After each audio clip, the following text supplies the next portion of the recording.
guys, dirikang araw at gusto kong pumunta sa aking farm, mini farm na aquatic. So, pasok tayo. Ayan, mainitan sila. Pero may net yan.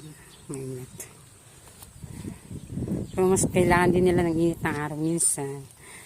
So, ito ang aking mga tanim. Lutos. At ito yung dwarf papyrus.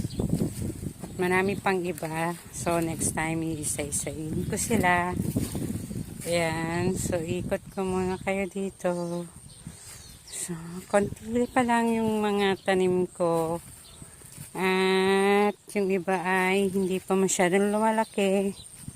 Nakatanim ko pa lang kasi nagsisimula pa lang ako. Ayan. So, bumili lang ako ng pakonti-konti at pinapagate ko sila.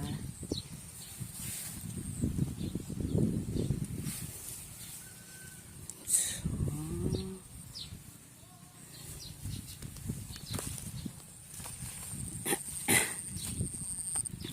ito ang aking stress reliever ngayon. So,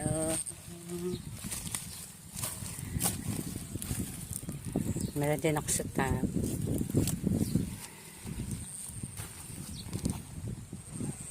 Sa next time, isa-isahin ko yung pangalan nila. At meron akong mini aquarium setup ng aquatics plant. Meron din orchids. That's it. Ito lang yung aking mini farmhouse. At yun, may mga halaman ako sa labas.